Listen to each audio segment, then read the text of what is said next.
Hey team, in this video we're going to be practicing multiplying fractions. Anytime we multiply fractions, we want to multiply numerator times numerator. So numerator times numerator. Then we want to do denominator times denominator. But we're going to see some instances where we have to take a couple extra steps when we don't have just a numerator and denominator. Let's look at question 1. This one's fairly easy. We have 6/7 times 2/5. Okay, both of these numbers have a numerator and a denominator, and both of them are just fractions, so we don't have to convert anything to an improper fraction. So we can just go ahead and multiply these as they are. Numerator times numerator. 6 times 2 would give me 12. Denominator times denominator. 7 times 5 would give me 35. So our answer to question 1 would be 12/35. Question 12, sorry, I meant question 1. Okay, let's look at question 2. This time we have a whole number times a fraction. Now, we know we want to do numerator times numerator and denominator times denominator, but 7 doesn't have a denominator. So we're going to give it a denominator of 1, not a numerator. It has to be a denominator of 1. So I'm going to color that blue so we can see what we did for our whole number here. Now we have 2 numerators we can multiply and 2 denominators we can multiply. So 7 times 2 is 14, and 1 times 4 is 4. So we have 14/4. All right, this is an improper fraction. I don't want to leave it improper.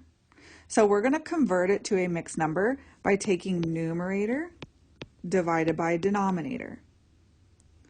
4 will not divide into 1, but 4 will go into 14 3 times.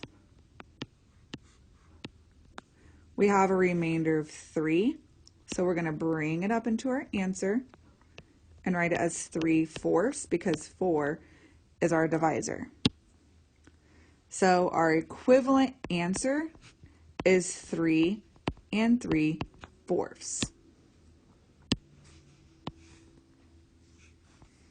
So we're going to write in our box 3 3/4.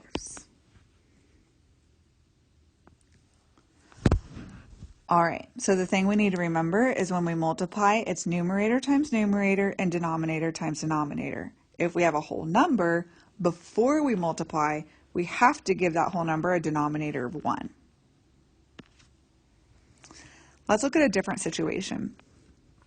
Here we have 1 2/3 times 5/6. Now, I see we do have 2 numerators and 2 denominators, but this number is a mixed number. We want to convert that mixed number to an improper fraction before we multiply, because we don't want to leave out the 1. We want to fold it into the fraction. So I convert this to an improper fraction by taking 3 times 1 plus 2. That gives me 5/3. Then I bring down my 5/6.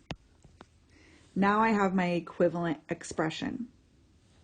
Okay, I just took my expression and rewrote an equivalent expression with an improper fraction. 5 times 5 equals 25, and 3 times 6 equals 18.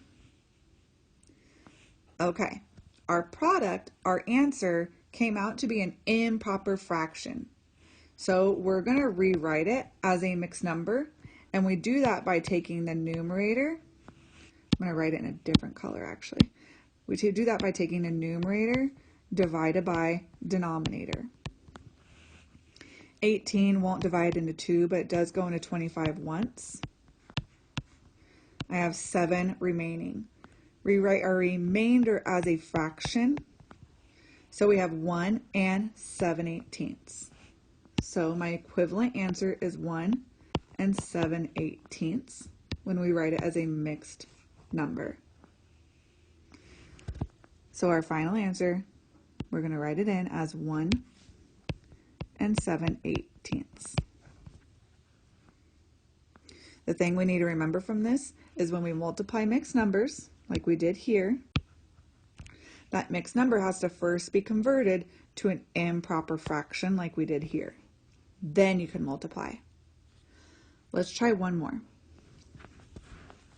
Here we have 3 2/3 times 2 1/4. This time, both my factors are mixed numbers.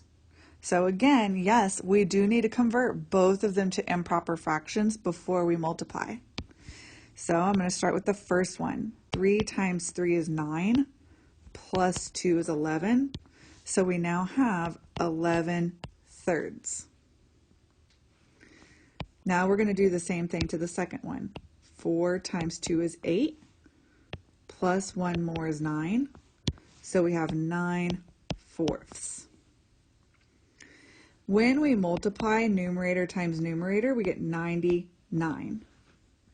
And when we multiply denominator times denominator, we get 12. Now, we have quite a large improper fraction here, and we need to convert that to a mixed number before we finish.